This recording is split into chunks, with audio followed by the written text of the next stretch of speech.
So Machel, congratulations on the launch of Like a Boss.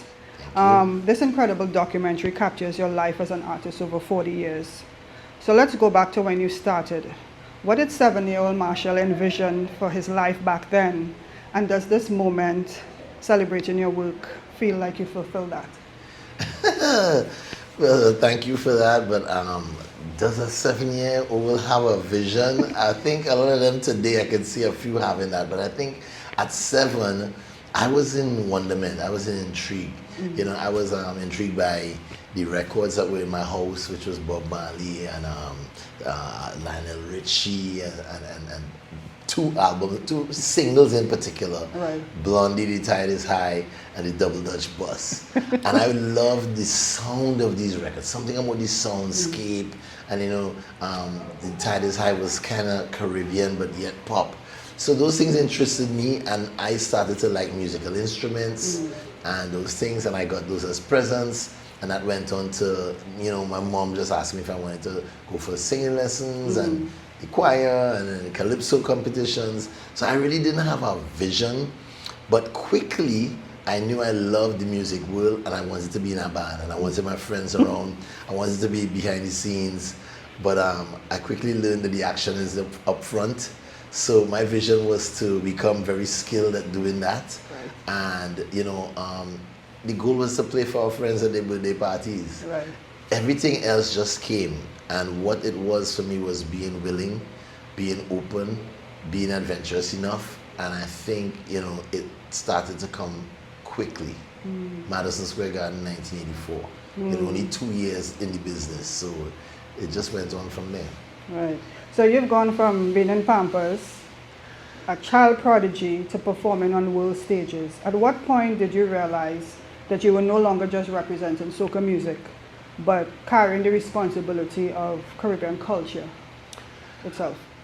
Fortunately for us in the calypso world, we were embraced by the Mighty Sparrow. There were 2 young performers, Machel Montano and Natasha Wilson, and that was unheard of in the calypso world, to have young kids, you know, with such great songs and great personalities.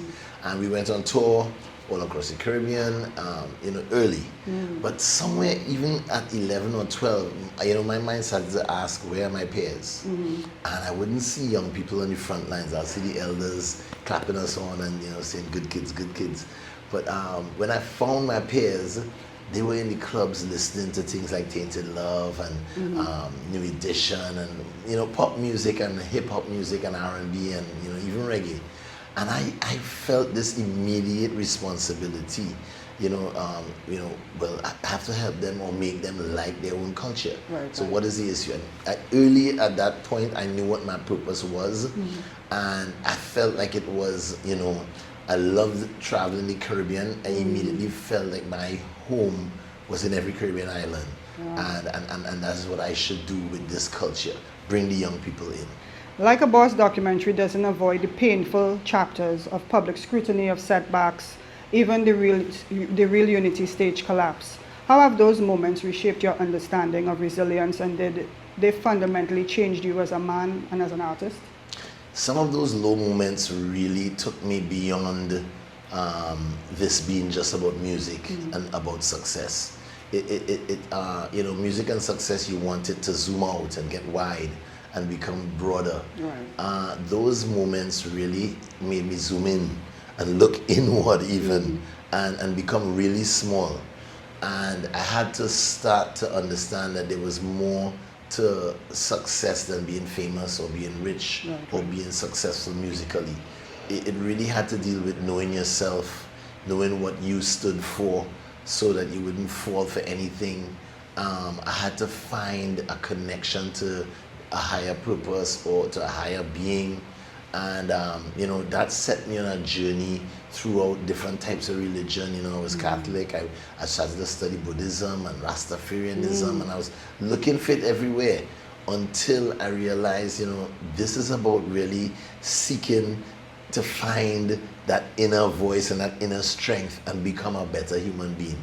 Once I reflect the highest expression of who I am, it comes out in my music. It comes out in whatever I put forward, whatever is my art, whether it's a video, whether it's an interview, whether it's a live performance. So it started to really give me something else to base my art on, which was, you know, taking this to its highest height and its highest form of expression, which, you know, led to things like integrity and things like, you know, service to mankind. What do I really want to inspire other young people to go after?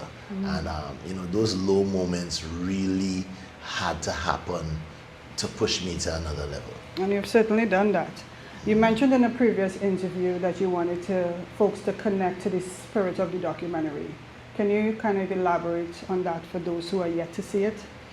Oh yeah, for sure, because you know, you look at a documentary and you will see Machel's story, just like you look at somebody's tombstone, you'll see here lies XYZ, they did this, they was this, but you wouldn't really know that person.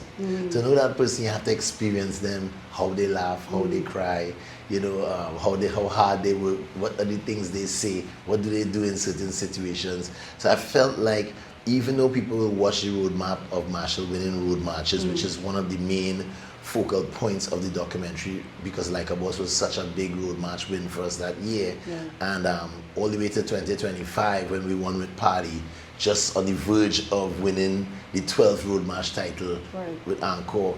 You know, people could see that and think, oh, well, maybe that's how I have to structure my life, or maybe I have to win Soca Monaco, maybe I have to come out. I don't want them to look at the actual facts. I want them to feel the spirit of yin and yang.